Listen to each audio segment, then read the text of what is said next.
Coach Shea Ralph. Coach, another week of SEC action here. You have a home game against Arkansas, then you hit the road and play a top 25 ranked Alabama team. Just what has your focus been on after just the short turnaround after the upset against Tennessee? I think that right now, we're just focused on continuing to stack days, and we've had a lot of growth over the last week and a half or so, and we had obviously a really great moment on Sunday afternoon, but we turn right back around, and like I said, when we played LSU, whether you win or you lose, you got to get up and go to work the next day.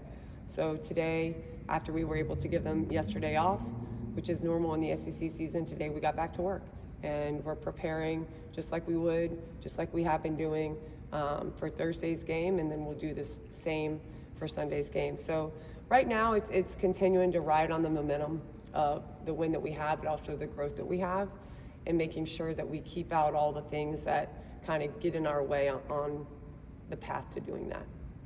Go ahead, I'll open up for questions. Coach, you talk a little bit about, turning the page and focusing. How do you kind of make sure that your team is really locked in and focused after such a high and an emotional win just a couple of days ago? I think you have to know your team, and you make sure that, for me, it's being efficient with our time, staying focused on not only highlighting some of the things that we did well, but highlighting some of the things that got us into trouble too, and knowing that, hey, we did win a game that was a big game and a big home game to win, but we have to turn around, and we have another big game on Thursday, and we have another big game on Sunday. It's only January. So we can't be complacent. We can't be satisfied. We have to continue to work because that's what put us in the position to do what we did on Sunday. So I'm pretty direct with them about that. I do want them to enjoy the work and embrace the hard part of it and enjoy this success that they have. But it's important that we stay focused and disciplined and very efficient with our time right now to minimize the time on their feet and the chance that we just kind of lose them mentally. How do you view kind of the challenge and the opportunity that is playing in the SEC with so many great teams, and you guys are receiving votes right now, just that privilege that you can kind of control your destiny because there's so much quality in the league? Yeah, there is a lot that we can control. I try not to look too far ahead or get caught up in the narrative.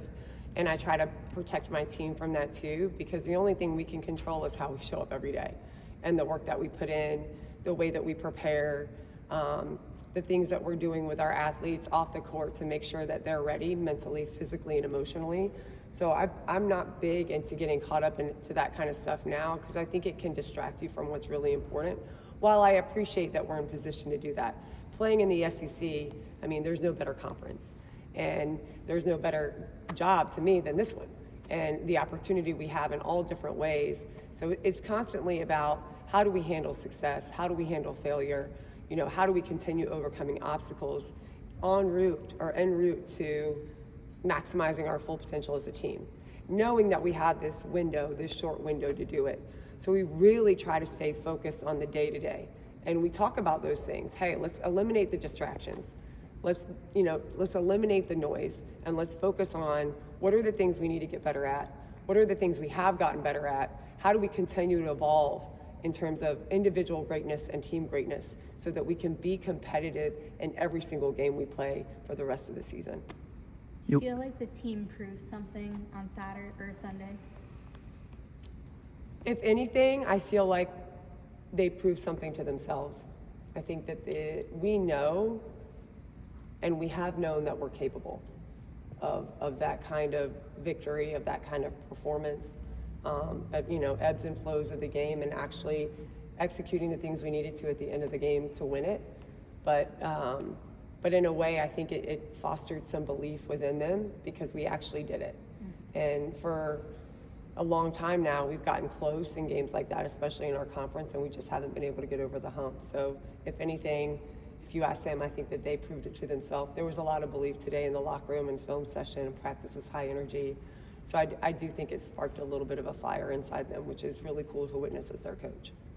You look at the Arkansas game coming up on Thursday. What are some things you see in them that you guys are going to have to look out for or prepare for? Yeah, I think Mike Neighbors does a really great job I think they've continuously gotten better, and they play a very unique style, similar to Tennessee offensively, where they spread the floor a little bit and try to drive. They shoot a lot of threes. They have a kid that's really tough on the ball, and she scores a lot of points for them. She dominates the ball for them.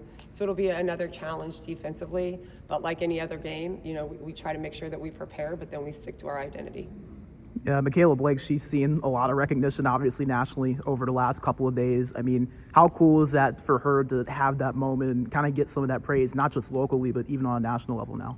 It's really neat for her because I think she deserves it, and I think she's earned it. But I wouldn't have known that had you not told me or Chris not told me, because she's not coming in here saying anything about that to anyone. She just comes in here and works. And she's not the only one. Our kids just, I think they focus on our team and making sure that we're in position to win. And that's what makes them special. I'm proud of that, but that's just who they are. That's who that kid is. So she came in today talking about the things that she needs to get better at and the ways that she wants to improve, which is pretty cool considering the things that she's done up to this point, and certainly on Sunday. What does it say about Mikayla that as a freshman who doesn't have a lot of experience playing in these big games, she maintained her composure at the end there and made some really big plays? Yeah. It's, what does it say about her? I think it shows you guys, fans, basketball community, the people watching on TV, it just shows you what she's made of. She's built differently. And a lot of times when you talk about what separates players, there's a lot of things as kids are growing that they have to get better at skill-wise. Experience gives you a lot of tools in your toolbox to be a great basketball player down the road. But what Mikayla has is something inside of her. It can't be given to her. It can't be coached. It can't be placed inside of her by someone else. That was a gift that she was born with, that was cultivated by her family and her parents. And it just kind of lives inside of her. And that's day in and day out, I think, what makes her great. She's just the ultimate competitor with ultra confidence. And you saw that on Sunday. With such an emotional win, how do you go about harnessing it the right way and channel it forward?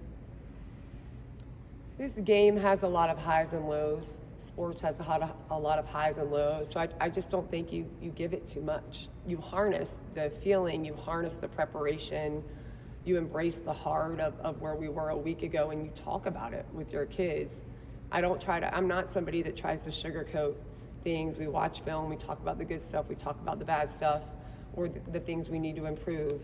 And then we keep it pushing, because we know we're gonna face some really good moments and some really tough moments, and how do we overcome that? How do we prepare better for that?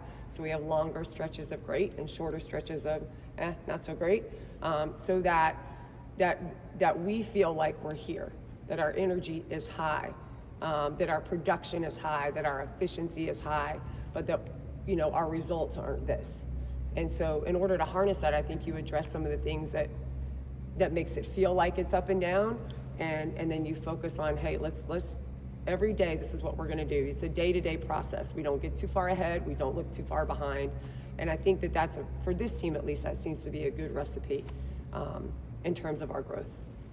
I know last week was the We Back Pat week. Obviously, you had a relationship with her as a player, and then obviously with your mom as well. What does that week kind of mean, and what significance does it have to you specifically? It's always a really great opportunity to honor the people who came before you in terms of, whatever it is that you do for me as a player and a coach. And then obviously we had a personal relationship with Pat. My family did, because my mom played basketball with her. So she did some really special things that put me in position, not only as a player, but as a coach, to enjoy the things that I'm enjoying now. And, I have a lot of respect for that, because as the game evolves and the world evolves and the landscape evolves, you just have to really respect the people that did all of that and didn't really receive all the things that we're able to receive now. They did it out of the love for the game. They did it out of the love for their players.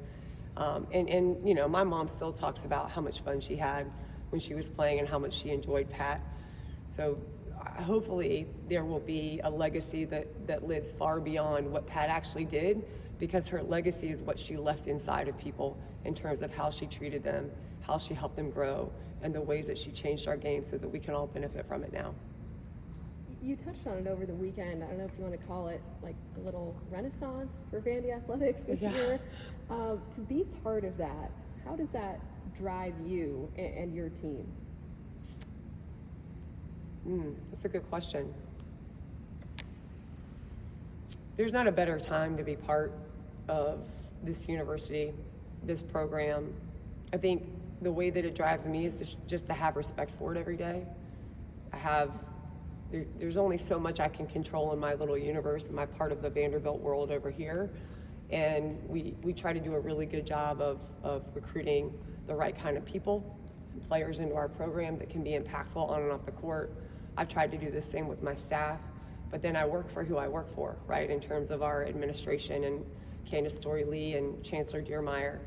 And those two people, this university and the leaders of it are really, really, really special. And so I try to honor that by how I work every day and the people that I bring into this program and the way that we show up for our games and the way that we show up on the road and the way we travel and the way we treat people. And then I try to make sure that we all learn how to respect the process that has taken us to get here and respect the people that have put us in position and given us these resources to compete at the highest level, to be educated at the highest level. You just have to honor that and respect it. And then as we move forward, you have to believe in that. You know, the future, you're going to do something really special because of the way that you treat the present and the way that you honor the past. Does that make sense? And so it's important that we remember that and that we show up that way every single day, that we show gratitude, and that we show respect in the way that we work.